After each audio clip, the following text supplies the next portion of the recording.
السلام علیکم and welcome to Dirvi Academy. په دې ویډیو کې به مونږه هوایي ډګر یا ایرپورټ کې د انګلیسي ژبې خبرې زده کوو. د دې ویډیو کتلو نه پس به تاسو د سفر په وخت په هوایي ډګر یعنی ایرپورټ کې انګلیسي ژبه کې خبرې کولای شئ. په دې ویډیو کې به مونږه ایرپورټ ته د رسیدو نه واخله جهاز ته د ختلو پورې چې څومره خبرې کیږي او څومره پوښتنې کیږي هغه ټولې خبرې زده کوو. دلته دا یو خبره یاد ساتئ چې دا ویډیو صرف د هغه خلکو دپاره نه ده څوک چې بهر هیوادونو ته سفر کول غواړي، بلکې دا ویډیو د هر یو انګلیسي ژبې زده کوونکي دپاره مهمه ده. د دې ویډیو نه به تاسو ته ډیره زیاته فایده میلاو شي. نو راځئ چې خپل نننی سبق شروع کړو. اولنۍ مرحله اولنۍ حصه ده arriving at the airport. مطلب چې کله ته ایرپورټ ته راورسې arriving را رسیدو ته وایي، نو ته به څه کې دا ځان سره یاد ساتئ چې یو یې پیسنجر وی مسافر ته څوک چې سفر کول غواړي، او دویم یې سټاپ چې کم خلک چې په ایرپورټ کې کار کوي، د ایرپورټ ملازمین سیکورټي والی یا د ایرپورټ محکمې نور تنانی نور کسانی، نو هغوی ته د ایرپورټ سټاپ ویل کیږي. نو ته کولی شي چې د ایرپورټ د سټاپ نه پوښتنه وکړي. نو اولنۍ خبرې زمونږ دغه دي، د ایرپورټ سټاپ او د مسافر په منځ کې خبرې. نو اول مسافر تپوس کوي excuse me could you help me؟ معافي وکړئ آیا تاسو زما مرسته کولی شئ؟ نو هغه ورله جواب ورکوي of course what do you need؟ یقینا تاسو ته په څه کې مرسته پکار ده؟ I am looking for the check-in counter for my flight to London.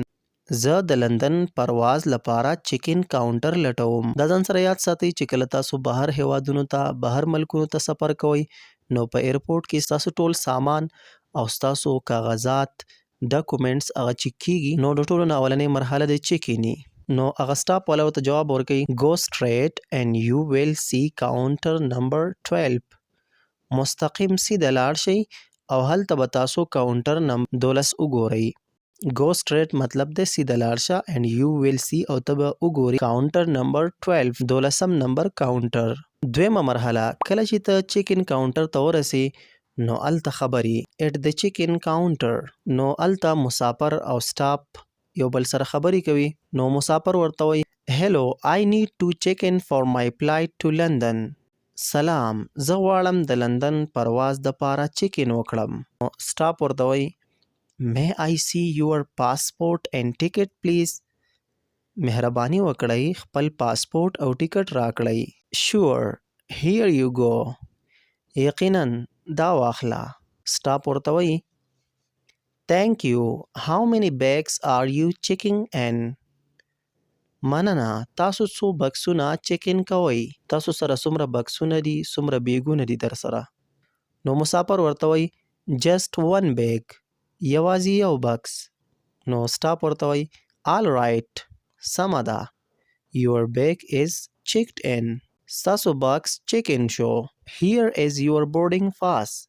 دا ستاسو بورډینګ پاس دی. اوس د بورډینګ پاس مطلب سره جهاز یا الوتکې ته ختلو ته بورډینګ وایي. بورډینګ پاس هغه کاغذ وي چې په هغې باندې ستا مکمل معلومات، جهاز نمبر، بورډینګ ګیټ نمبر چې په کوم ګیټ باندې به په کومې دروازې باندې به ته جهاز ته ننوځې، ستا سیټ نمبر، دا پوره معلومات لیکلي وي. بیا ورته سټاپ وایي your gate is 15 and boarding starts at 5:45 PM. ستاسو ګیټ نمبر 15 دی او بورډینګ به په 15 منټه کم 6 بجې شروع کیږي. نو ټایم یې ورته هم ووایه، ګیټ نمبر یې ورته هم ووایه. د وخت په باره کې موږ یو ویډیو اپلوډ کړې ده چې تاسو به په انګلیسي ژبه کې وخت څنګه وایې. دغه ویډیو لینک په تاسو ته د دې ویډیو په ډسکرپشن کې میلاو شي. هغه ویډیو تاسو وګورئ. دغه ویډیو نه پس په تاسو په انګلیسي ژبه کې ټایم ویلی شئ، وخت به ویلی شئ او د چا نه به د وخت په باره کې تپوس هم کولی شئ. نو مسافر ورته وایي thank you مننه. دریمه مرحله سیکورټي چیک. د دې نه پس به ستاسو بیا سیکورټي چیک اپ کیږي. نو سټاپ مسافر ته وایي please place your bags electronics and liquids in the tray. خپل بکسونه الکترونیک وسایل او مایعات په ټرې کې کېږدوئ. تا سره چې څومره ساماني الکترونیک وسایل الکترونیک هغه څیزونه ته وایي چې هغه په بجلی باندې چلیږي. مایعات هغه څیزونه چې هغه بهیږي د اوبو په شانتي. نو مسافر ورته وایي Do I need to remove my shoes and belt? آیا زه باید خپل بوټان او بیلټ لرې کم؟ Yes, please remove your shoes, belt and any metal items. Also empty your pockets. او خپل بوټان، بیلټ او نورې پلیزي وسپني څیزونه وباسئ او خپل جیبونه هم خالی کړئ. مطلب تا سره چې څومره سامان یې هغه به ته لرې کې. Yes او please remove مهرباني وکړئ لرې کړئ your shoes. shoes وایي بوټانو ته، پیزار ته. belt and any metal. metal هغه څیزونو ته وایي کوم چې وسپني څیزونه وي. items وایي څیزونو ته. also empty your pocket. empty خالی کړئ. empty خالی کا your pockets خپل جیبونه. کله چې دا ټول چیک اپ وشي نو بیا مسافر تپوس کوي Is everything okay? هر څه سم دي، هر څه صحیح دي. نو سټاپ ورله جواب ورکوي You are good to go. Have a safe flight. تاسو ته اجازت شته، سفر مو په خیر. نو مسافر ورته وایي Thank you. مننه. څلورمه مرحله ده امیګریشن. امیګریشن وایي د خپل هیواد نه بهر بل هیواد ته تلل، دې ته وایي امیګریشن. په امیګریشن کې به ستاسو نه ستاسو د سفر په اړه تپوسونه کیږي. نو دا یو ډیر زیات اهمه موضوع ده. د امیګریشن د تپوسونه ستاسو نه ستاسو په خپل هیواد کې په ایرپورټ کې هم کېدلی شي، او کله چې تاسو بل هیواد ته ورسئ نو هلته هم ستاسو نه دا تپوسونه کېدلی شي. اولنۍ پوښتنه یا تپوس دی What is the purpose of your visit? What is the purpose of your visit? purpose وایي مقصد ته، هدف ته. ستاسو د سفر هدف یا مقصد څه دی؟ تاسو په کوم مقصد یا په کوم هدف دې ملک ته رالی یا د دې ملک نه ځئ؟ نو د دې په جواب کې به تاسو خپل مقصد وایئ. آیا تاسو د څه دپاره بل ملک ته تللی یې؟ نو د دې موږ 3 جوابونه تاسو له راوړي. تاسو داسې جواب کولی شئ. د دې اولنی جواب دی I am here for tourism. I am here for tourism. زه دلته د سیاحت دپاره راغلی یم.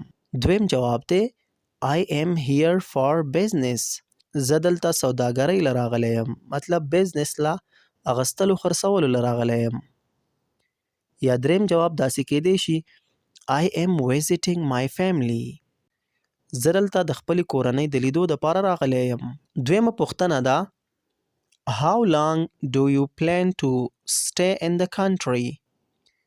How long do you plan to stay in the country? تاسو څه پلان لرئ چې څو ورځې به په دې ملک کې پاتې شئ؟ مطلب تاسو به څومره وخت په دې ملک کې پاتې کیږئ؟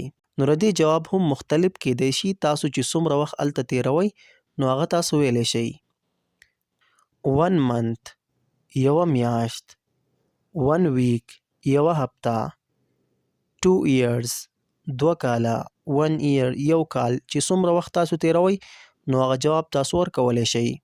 دریمه پوښتنه ده Where will you be staying? Where will you be staying? تاسو به چیرته اوسیږئ؟ تاسو چې د ملک ته لاړ شئ نو تاسو به چیرته اوسیږئ؟